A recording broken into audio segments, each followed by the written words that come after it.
अगर संघर्ष न रहे, किसी भी भय का सामना न करना पड़े, तब जीवन का आधा स्वाद ही समाप्त हो जाता है।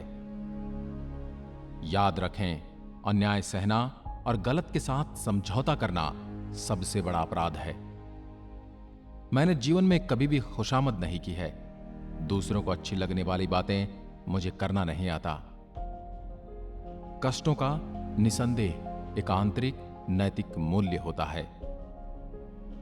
मुझे यह नहीं मालूम कि स्वतंत्रता के इस युद्ध में हम में से कौन कौन जीवित बचेंगे, परंतु मैं यह अवश्य जानता हूं कि अंत में विजय हमारी ही होगी।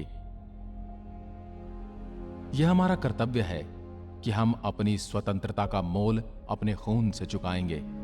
हमें अपने बलिदान और परिश्रम से जो आजादी मिलेगी, हमारे अंदर उसकी रक्षा करने की ताकत होनी चाहिए।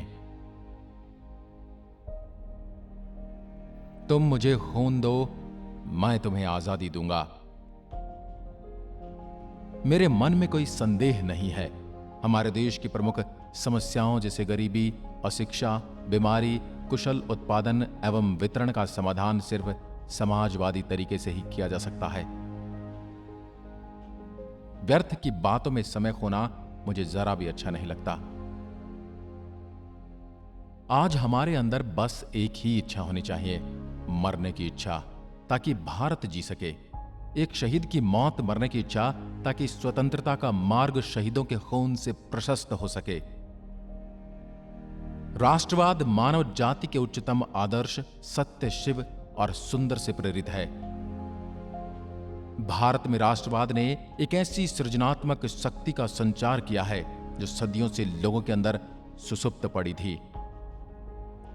यदि आपको अस्थायी रूप से झुकना पड़े, तब वीरों की भांति झुकना। समझौता परस्ती सबसे बड़ी अपवित्र वस्तु है। संघर्ष ने मुझे मनुष्य बनाया है। मुझ में आत्मविश्वास उत्पन्न हुआ है जो पहले नहीं था। मुझ में जन्मजात प्रतिभा तो नहीं थी, परंतु कठोर परिश्रम से बचने की प्रवृत्ति मुझ में कभी नहीं रही। जीवन में प्रगति का आशय यह है कि शंका, संदेह उठते रहें और उनके समाधान के प्रयास का क्रम चलता रहे।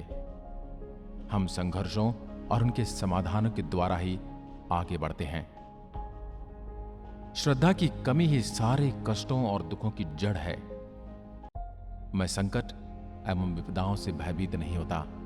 संकटपूर्ण दिन आने पर मैं भागूंगा नहीं, वरन आगे बढ़कर कष्टों को सहन करूंगा। इतना तो आप भी मानेंगे कि एक न एक दिन तो मैं जेल से अवश्य मुक्त हो जाऊंगा, क्योंकि प्रत्येक दुख का अंत होना अवश्यंभावी है।